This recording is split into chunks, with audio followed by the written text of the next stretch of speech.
আজ আমি রান্না করব আমার ভাইয়ের পছন্দের শুটকি। শুটকি আমার ভাই অনেক পছন্দ করে, আর মূলত হচ্ছে সেই মাছ আর মুরগি কিছুটাই পছন্দ করে না, আর হচ্ছে এই গরু গোস্তও বেশি একটা পছন্দ করে না। এই যে এই শুটকি এইভাবে রান্না করে দিলে পাঁচমিশালি, যেমন আলু আছে এখানে, বেগুন আছে, করলা আছে, আর এই যে ছোটো ছোটো সাজনা মানে আবাত্তি জাতের যেগুলোর বলে সেটা।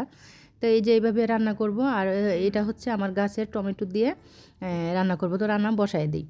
এই যে রান্নাটা বসায় দিলাম, তো এটাকে এখন একটু ভেজে নেব, কারণ ওই যে কাঁচা পেঁয়াজ থাকে, তার জন্য একটু ভেজে নেওয়া হবে। তো এই যে এখানে এভাবে কষিয়ে কষিয়ে কষিয়ে কষিয়ে শুটকিটা রান্না করে ফেলবো। আর আমার ভাজতে 2-3 দিন ছিল, এখন চলে যাবে। তার জন্য আমি ভাবলাম যে একটু শুটকি ভর্তা আর শুটকি একটু রান্না করে দিয়ে দিই, যেহেতু রোজা রমজানের দিন কেউই ওইভাবে গরু মাংস বা বড় মাছ পছন্দ করে না। আর হচ্ছে আমরা একটু শুটকিটা বেশি পছন্দ করি, তাই আমরা শুটকিটা খুবই প্রিয় মনে করি।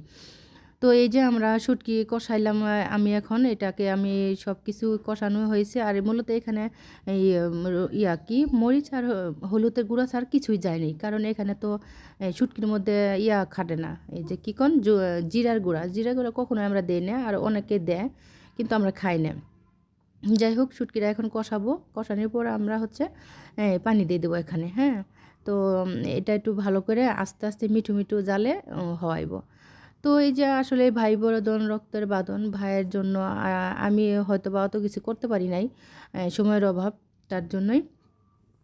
তো আমি মনে করেন, আর ভাই বেশি একটা শুটকিটা পছন্দ করে, তার জন্যই ভালো লাগলো, আমার মন চাইলো দেওয়ার জন্য। তো এই যে আমার গাছের যে পাকা টমেটো অনেকগুলা পাইকে গেছে, বুঝছেন।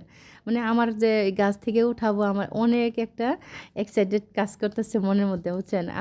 আর এই টমেটোটা না খাইতে এত মিষ্টি, একটা মানে কেমন জানি একটা ভালো ভালো ভাব, বুঝছেন। আর এই যে বাজার থেকে কিনে নিয়ে আসি, কেমন পানি পানি, কেমন কসকস কসকস টাইপের একটা, হ্যাঁ, ওরকম ভালো লাগে না।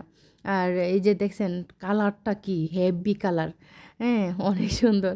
আর একটা গাছে এত টমেটো ধরে বলার বাইরে, আমি অনেক দিন খাইলাম, আজকে নিয়ে 4 দিন প্রায় উঠাইছি, তারপরে আজকে বেশি উঠাইছি। এই যে দেখছেন ওই পাশে চলে গেছে, আবার এই যে নিচে আছে, হ্যাঁ, নিচেরগুলো উঠানো যায় না, তো অনেক কষ্ট করে উঠানো হয়েছে। আর আপনাদের সঙ্গে শেয়ার করা এই কারণ যে আমি বারান্দায় গাছ লাগাই, এভাবে খাওয়া যায়। আর সবাই কিন্তু চেষ্টা করলে পারেন এভাবে গাছ লাগাই খাওয়ার জন্য, 2টা 3টা 4টা গাছ থাকলে এনাফ, হ্যাঁ। আর বিশেষ করে কি, টমেটো যখন পাকে না তখন একবারেই পাকে, তখন খাওয়া যায় না। আর অত টমেটো কীভাবে খায়। তো এই কারণে একটুখানি হয়, কিন্তু আনন্দ লাগে মনের মধ্যে। এই যে টমেটোগুলো উঠানো শেষ, আরও 2টা উঠাবো, কারণ ওই যে ওগুলা পাইখা আছে, এইগুলা সব উঠাই ফেলবো। তো আমি মনে করেন আমার ওই অনেক স্বপ্ন, আমি ছাদ বাগান, আমার একটা ছাদ থাকবে, বাগান করব, হ্যাঁ। তো এরকম ভাড়া বাসায় তো ওরকম হয় না, আর মাটিও পাওয়া যায় না, গোবর মাটি পাওয়া যায় না।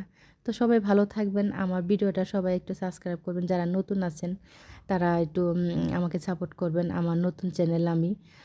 তো এখানে ভিডিওটা শেষ করব। মনে করেন একটু হেল্প আপনাদের দিয়েই তো উপরে ওঠা বা স্বপ্ন পূরণ করা। আপনারা যদি না এগিয়ে যান, তাহলে এগিয়ে নিয়ে যান, তাহলে আমি এগোতে পারবো না। তো যাই হোক, আপনাদের কাছে অনুরোধ রইল আমাকে একটু সাপোর্ট করার জন্য। তো এই যে কষানো হয়ে গেছে, এখানে আবার শুটকি দেয়নি এখনও, তো শুটকি দিয়ে দেবো রান্নার পরে, অবশ্যই দেখাবো।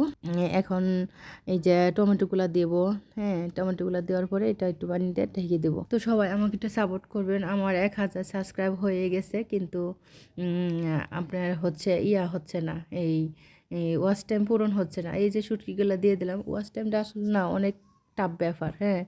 তো একটু সবাই যারা যারা ভিডিও দেখবেন, তারা ফুল ভিডিওটা একটু দেখবেন দয়া করে, একটু ওয়াচ টাইমটা পুরো হওয়ার জন্য। তো সবার কাছে অনুরোধ রইল। তো এই যে টমেটোগুলো দিয়ে দিলাম। তা আর কি বলবো বলেন, আমি অনেক আনন্দ, বুঝছেন, আমার যে 1000 সাবস্ক্রাইব পূরণ হয়েছে, তো এই জন্য, হ্যাঁ। তো এই যে ভাইরে দিয়ে আর অবশিষ্ট এখানে আমি রাখছিলাম একটু, অনেকগুলো রান্না হয়েছে। এই যে আবার ভর্তাও একটু রাখছি, আর আমার ভাইস্তা চলে গেছে। তো সবাই ভালো থাকবেন, সবাইকে সবার জন্য দোয়া রইল। আল্লাহ হাফেজ, আসসালামু আলাইকুম। সবাই সুস্থ থাকবেন, সবাই রমজানের রোজার সব রাখার চেষ্টা করবেন, নামাজ 5 ওয়াক্ত রাখবেন।